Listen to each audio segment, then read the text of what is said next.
The 1990s saw some major changes in children's animation with an increasing focus on serial-based storytelling and adult themes. The two shows that pioneered these changes the most were Batman the Animated Series and X-Men. Both premiering in 1992, the writing and creative directions taken with these shows impacted an entire generation, influencing not only the future of the genre in television and film, but even the comics they were originally based on. X-Men in particular had proven that serial-based storytelling could work with younger audiences, leading the show's writers to adapt the more popular story arcs from the comics, with only minor changes to make them more suitable. With such a large cast of characters and an ever-expanding continuity, the producers had recaps included at the beginning of key episodes containing specific details, so that anyone seeing it for the first time would not be confused as to what was going on. X-Men was the first children's show to do it this way. Previously on X-Men. That guy's voice is so cool. The popularity of the X-Men eventually led to a film adaptation that proved just as popular on the big screen. Those films would, in a similar way to the cartoon, also go on to heavily impact the comics and the superhero film genre as a whole. Basically, the X-Men are awesome. In 2000, the Children of the Atom would return to television in X-Men Evolution, which took a very different approach to the characters and its setting, but proved to be just as popular with older and newer viewers.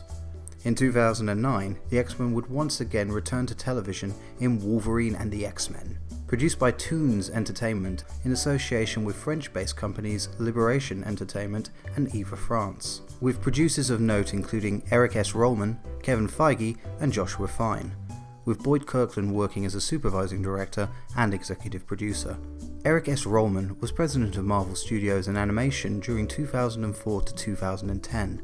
During that time, he oversaw the development of several significant Marvel properties, including the home release movies Ultimate Avengers 1 and 2, The Invincible Iron Man, Doctor Strange, the Hulk vs. films, Planet Hulk, and Thor: Son of Asgard.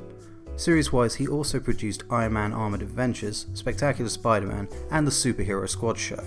Joshua Fine produced on Spectacular Spider-Man, Iron Man Armored Adventures, and Avengers Earth's Mightiest Heroes. Kevin Feige would go on to become president of Marvel Studios and oversee the creation of the Marvel Cinematic Universe, which is a pretty good accomplishment. This series featured a more faithful version of the cast in comparison to Evolution's, foregoing an origin story and instead introducing us to a fully established X-Men team. After an unexpected and unexplained explosion at the X-Mansion, Professor Charles Xavier and Jean Grey are missing. Devastated, the X-Men disband. 1 year later, relations between human and mutants are at dire levels. The US government establishes the Mutant Response Division, or MRD for short, giving them full license to imprison mutants that refuse registration. Witnessing the growing danger of the MRD, Wolverine returns to the still-destroyed mansion to find Beast is living in the lower levels. The two agree that the X-Men are needed more than ever and go about bringing the team back together, with mixed results. They also begin looking for Jean and the Professor, but without a telepath they cannot use Cerebro. However, with uncanny timing, Emma Frost, a known telepath, arrives at their door and requests to join them. Though Logan is distrustful, they agree, and Emma soon discovers that Charles is in Genosha, a country that is a safe haven for mutants, but also ruled over by the X-Men's greatest enemy, Magneto. After humiliating the team whilst they attempt to sneak into Genosha, Magneto takes them to the Professor, who he has been caring for since he mysteriously appeared on the island.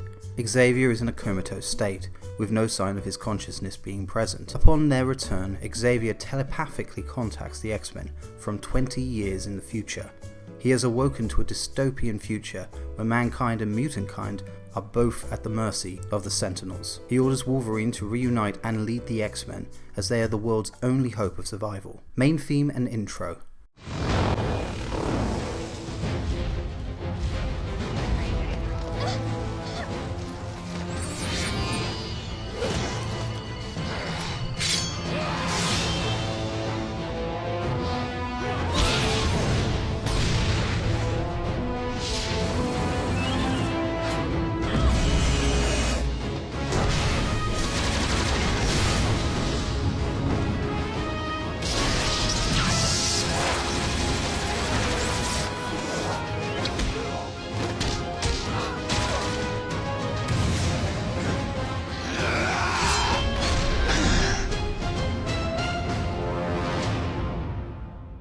We should address the elephant in the room before continuing with this. This was never going to be a match for the 90s era theme tune, and the composer wisely doesn't try to, instead going with a more somber style, and it's a clever way of introducing the main cast and establishing the main story arc of the series. The imagery of children being herded into vehicles is very impactful, and the score does a good job of setting up a sinister tone. Story and characters. Series head writer Greg Johnson was the story and screenwriter of Ultimate Avengers 1 and 2, Invincible Iron Man, Doctor Strange, The Hulk vs. shorts, Planet Hulk, Next Avengers, Heroes of Tomorrow, and 4, Son of Asgard. Johnson was the head writer on X-Men Evolution, where he worked alongside Christopher Yost and Craig Kyle.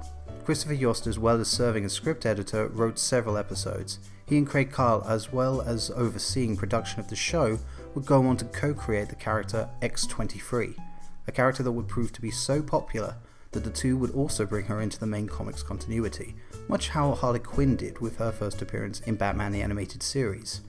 X-23 would later make her big screen debut in the critically acclaimed Logan. Christopher Yost has also written episodes for animated shows, including Teenage Mutant Ninja Turtles, The Batman, and Star Wars Rebels. Yost also worked as head writer on Fantastic Four: World's Greatest Heroes, where he first began working with producer Joshua Fine, who wrote several notable episodes of the show's run. After Wolverine and the X-Men, the two would then go on to executive produce on Spectacular Spider-Man and produce and write on Avengers: Earth's Mightiest Heroes. Putting it simply, these guys know Marvel. Though not set in the continuity of X-Men the Animated Series, it does work as a sort of spiritual successor. The title Wolverine and the X-Men was to tie into the release of X-Men Origins Wolverine, which came out the same year. But the less said about that, the better. Various elements from the original films have also been incorporated into the show. Magneto's helmet protecting him from telepathic attacks, and his use of metal plating to shape his environment is straight from the first X-Men film, as is the mutant power level classification system introduced in X-Men The Last Stand. But where the show really thrives is its incorporation of famous and recent X-Men stories. The X-Men are well established in this universe, with the writers correctly assuming we already know who they are. The first few episodes see Wolverine getting the band back together, which is a clever way of exploring the world and what changes have occurred with the characters since the mansion's explosion. It starts off a little slowly, but when the X-Men are united and the stakes are revealed, things start to get interesting.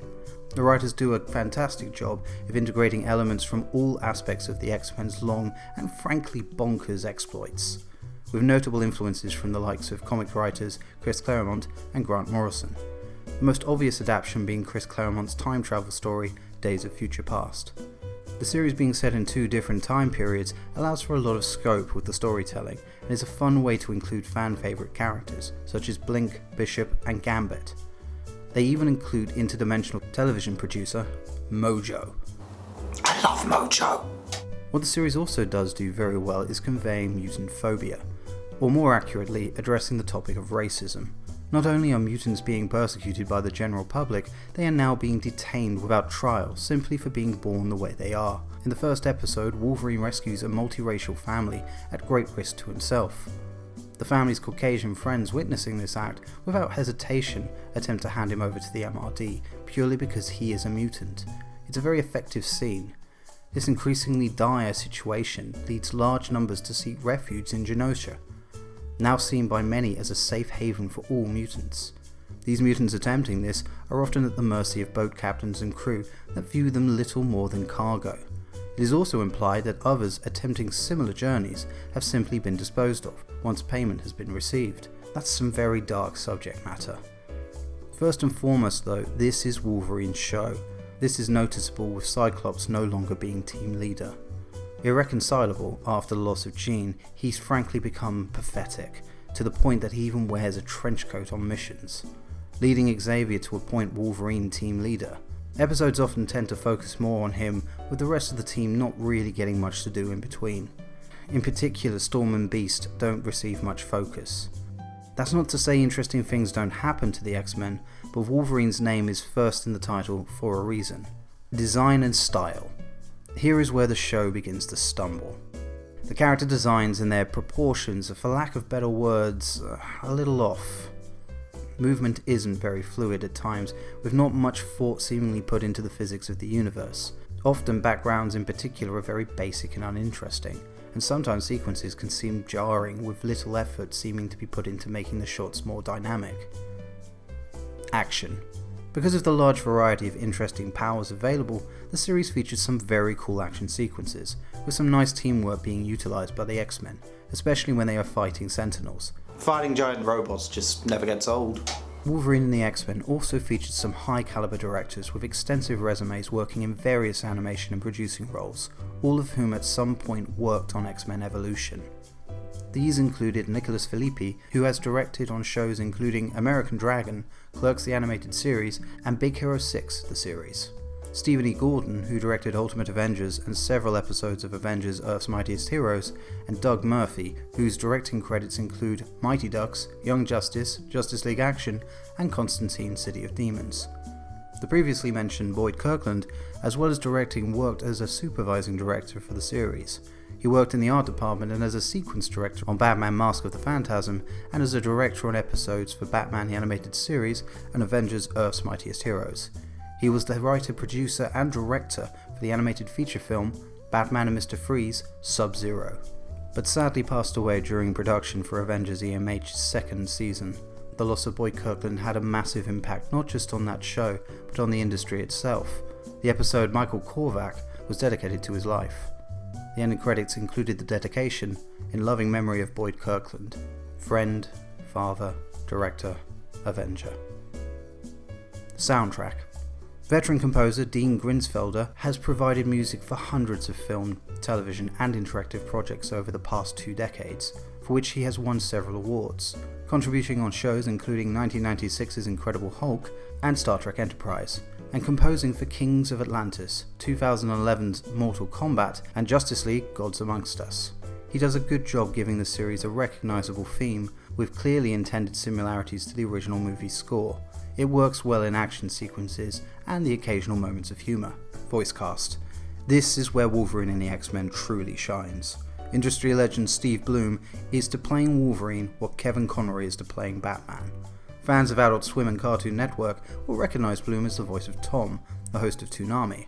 Blum has also voiced an insane number of English-dubbed anime. The man's voice is just so awesome. Blum's other memorable performances include the spectacular Spider-Man's Green Goblin, multiple roles on the regular show, and my personal favourite, Starscream in Transformers Prime. Jim Ward, as well as bringing true menace as the voice of the Sentinels, is great as Professor Charles Xavier, who is in many ways the series' second main character. Veteran actor Tom Kane does a fantastic job channeling his inner Sir Ian McKellen in the role of Magneto, but still making the role his own, often dominating any scene that he is in. Carrie Walgreen does a great job infusing Emma Frost with the superiority and arrogance fans would expect. Another actor with a huge resume in both animation and anime work, including roles in Gravity Falls, Star vs. the Forces of Evil, and Rick and Morty.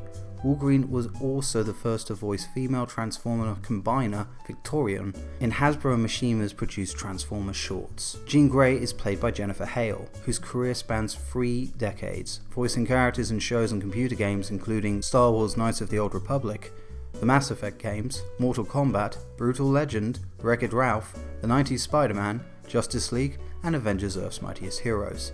And that is barely scratching the surface. Jennifer Hale is a big deal.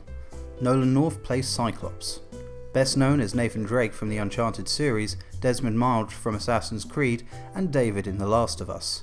He has an extensive career in animation, with notable appearances in Young Justice, Avengers EMH, and Rick and Morty.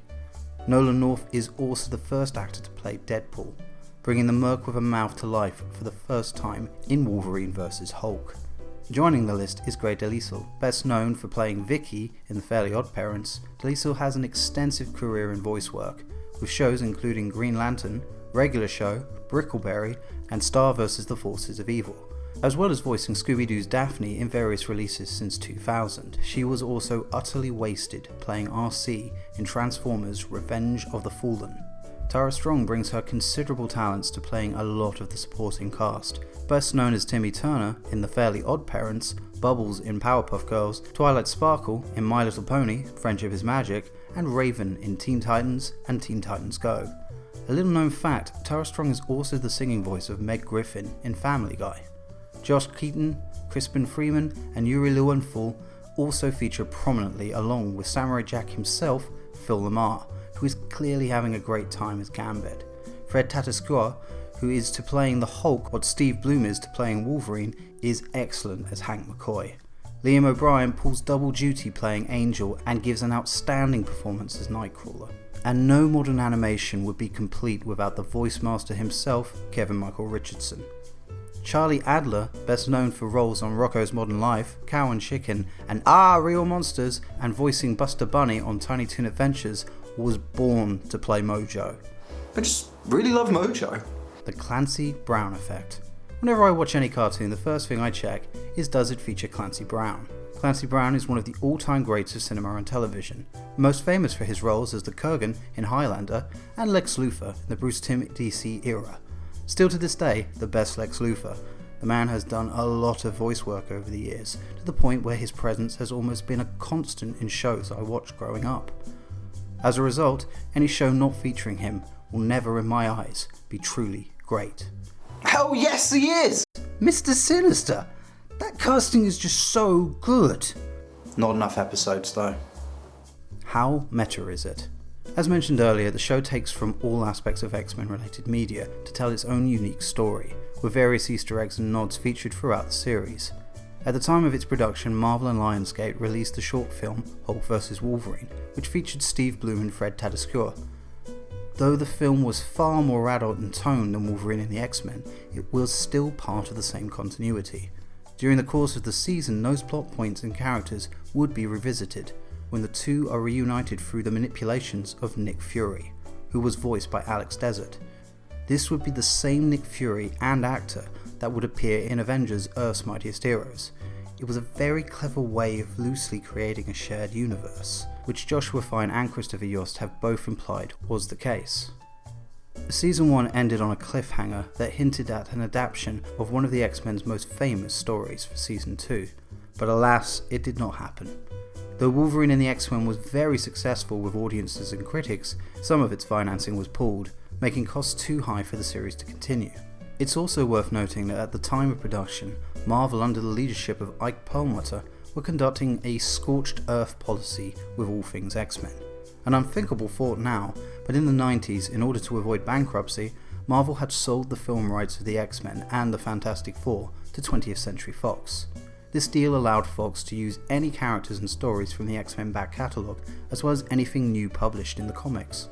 Ike Perlmutter, a man with business ethics that frankly made the Emperor look like a pussy, had Marvel Comics cancel the Fantastic Four and the bulk of its X titles, killing off a large number of the X-Men, with the intention of replacing them with the far less popular Inhumans. This Inhuman agenda became very prominent in Marvel television programming, with the Inhumans dominating major story arcs in Agents of S.H.I.E.L.D. You know what? Agents of S.H.I.E.L.D. is a pretty good time. By Season 2 of Ultimate Spider-Man, the X-Men were non-existent, with the series focusing more and more on Inhuman characters. The Inhuman agenda also featured heavily in Avengers Assemble's later seasons. But both those shows are garbage. It is worth noting that the movie Days of Future Past clearly features story elements unique to Wolverine and the X-Men. It is a shame that the show didn't receive another season, as the writers clearly had big plans for the show's direction, introducing new characters and very likely more focus on Mr. Sinister. Which would have meant more Clancy Brown! 4 Megaminds. Though it is flawed in its art design, Wolverine and the X-Men is clearly a product of love from a team of writers that truly understood the material and wanted to do something new and exciting with the characters and universe that they clearly loved. Thank you for watching. If you enjoyed this review, then please like and subscribe, and feel free to check out some of my other content. Until next time.